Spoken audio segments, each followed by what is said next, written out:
Hi friends, it's Kayla. So today is my first quarterly update of the year. So every 3 months I give you some stats related to my reading, and then I tell you 5 favorites.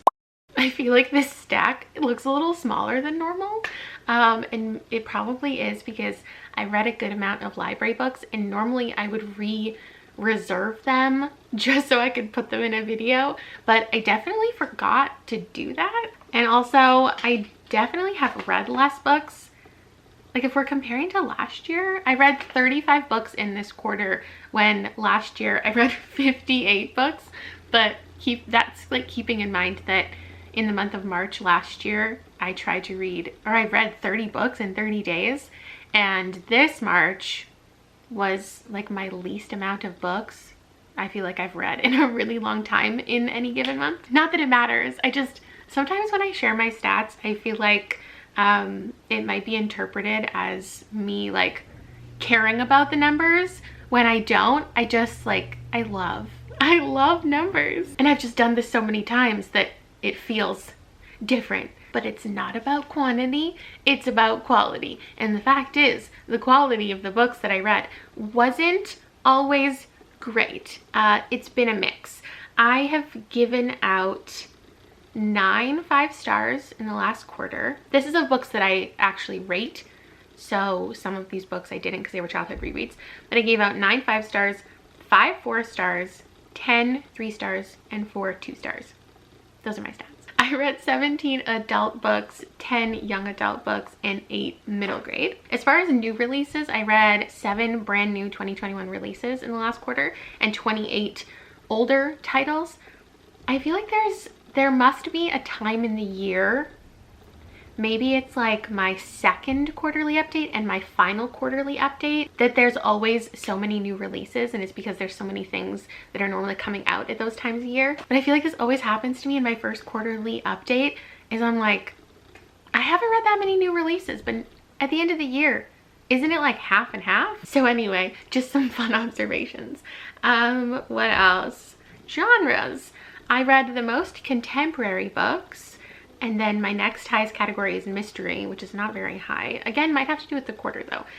4 fantasy, 4 nonfiction, 4 sci-fi, 2 horror, 2 historical, 1 poetry, or something like that. I read 12 books, so a third of the books that I read for videos that I otherwise might have not picked up. And I think that's all I have for stats. So now we can get into my favorites. Okay, here's everything that I rated 5 stars minus 2 books that I'm missing. And then here's a couple of that were almost 5 stars. So picking my 5 favorites, I have 3 nonfictions and then 2 books with the word house in the title. Almost making the cut, I had 2 books with the word watching in the title. I'm just saying, there's something weird going on. I'm gonna start here because I know that I need to be like really not obnoxious with my love for House of Leaves, because I already talked about it in a wrap-up.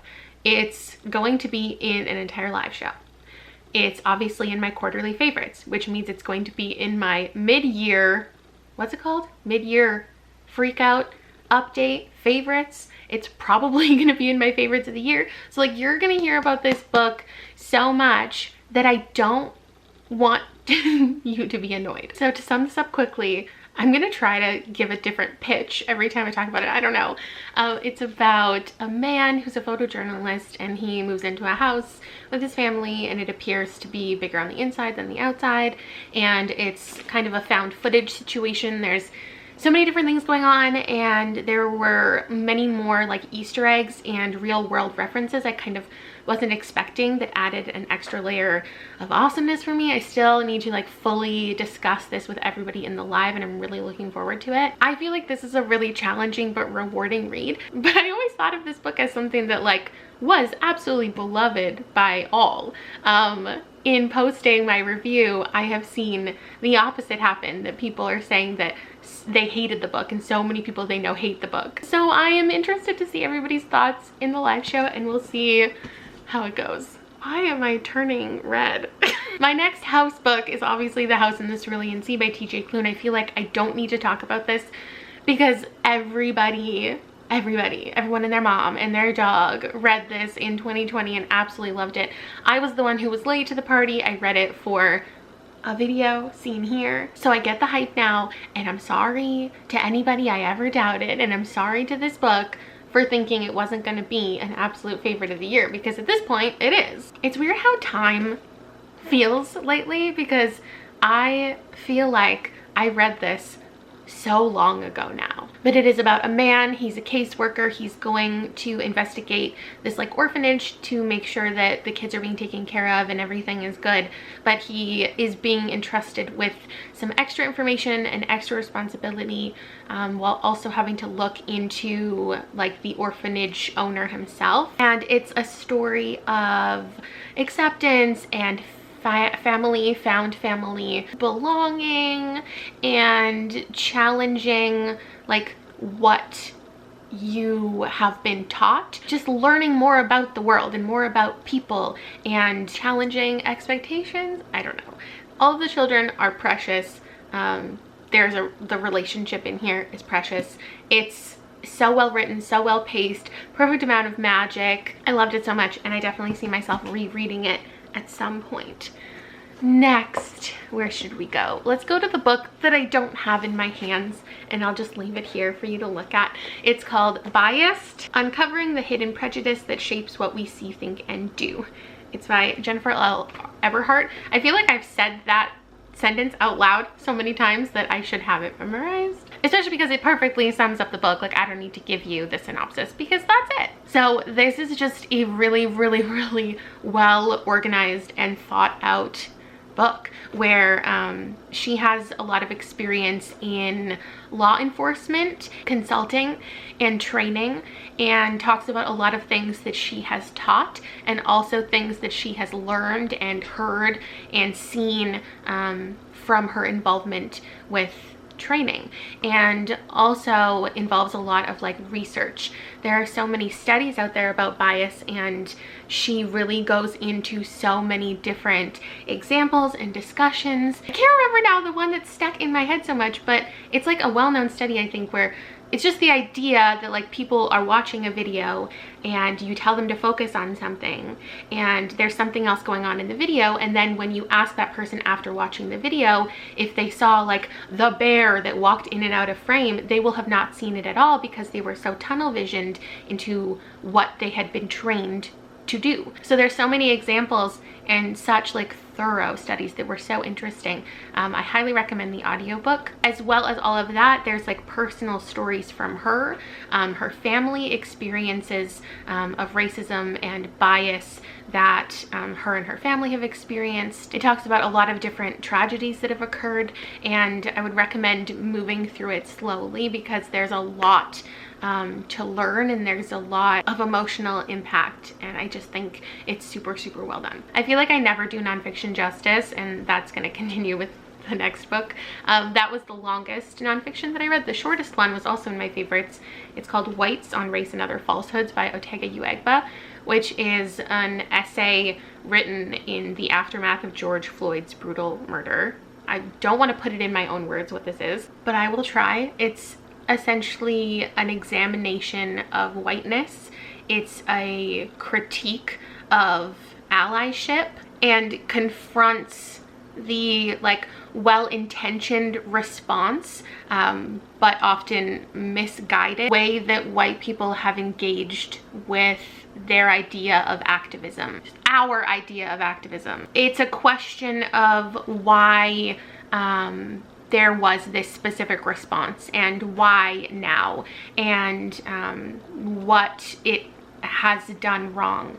And as I know, we're all following the trial of Derek Chauvin right now for the killing of George Floyd, this remains an integral piece of work that I think a lot of people should read, and will continue for all time to be a really great and raw reference. And lastly, I have 21 Things You May Not Know About the Indian Act, Helping Canadians Make Reconciliation with Indigenous Peoples a Reality. This is written by Bob Joseph, and again, I just feel like I nerd out when a nonfiction is organized so incredibly well. And I not only learned a lot from this experience as intended, but also just really appreciated the layout of this and how there were calls to action and other resources and different lists in here that were perfectly placed in a way that we shouldn't, as Canadians, have to have things explained to us, because these are things that we should know about the Indian Act but often don't. So this is an explanation of the like legal document created in 1876. It also shows examples of how the Indian Act and its creation and its, what's the word when you take something and you constantly change it, like the constant amendments to the Indian Act were used to further commit like prejudice acts even beyond what was in it. I don't even know if that sentence made sense. That's why I shouldn't try to put things in my own words. If you are unfamiliar with how colonizers have and continue to oppress Indigenous communities by controlling, you know, access and where they're allowed to go and what they're allowed to consume and how much land that they are like allowed to have based on a government that they are supposed to just listen to after committing mass genocide. I think this is so valuable, and I've been asked time and time again if this is just for Canadians, and I think that everybody can gain something from this reading experience, so I will continue to recommend it over and over and over again forever. So those are my top 5 things that I want to share with you, though I had a good amount of 5 stars. I'm happy with my reading quarter for sure. Actually, no.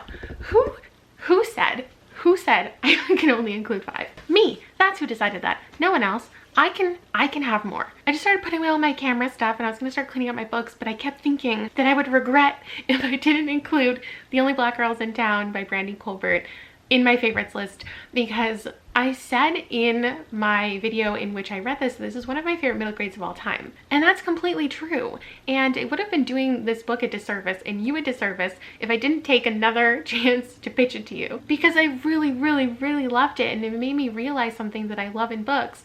And it's a thing that I've loved before, but I didn't really recognize it until this, and it's, what is it? I don't even know what it is. It's found journals, found objects. And clearly, even by my love of House of Leaves, like, you could recognize that. And it's not something that I ever really realized that I should be seeking out. So I'm gonna not put a parameter on myself that I have to choose 5, because that's silly. This is a story of friendship following Alberta and Edie, a new girl to town. Previously, Alberta was the only black girl in town. She has 2 dads. They're the only black family in town. And finally, a new family moves in and she learns a lot from Edie, and they connect in a way that she hasn't been able to connect with her other friends. And it's also made her more willing to like stand up for herself in certain situations, and just makes her realize a lot about herself. And they go on this little journey together of discovering these left behind journals of this woman from decades ago, and it's this little like middle grade mystery where they want to find out who this woman was and where she ended up, and these secrets that she's constantly referencing in her journals, like what that means and how it impacts them. It had so many great topics, and it talked in such clear language that is so needed in children's books about acceptance and what's important and how to treat people, and differences in family and differences in your friendships is so individual to every person, and everyone can learn something from each other. And this was just such a great book, and right now it's my favorite middle grade of the entire year. So like, it belongs here. I'm gonna redo my outro because I already filmed it, and whatever, you don't care. Thank you for watching. Let me know any of your favorite books of the quarter down below so I can learn about your favorite things. I would love to chat with you as always. And yeah, let me know anything that you thought about my favorites. And I will see you later. Bye.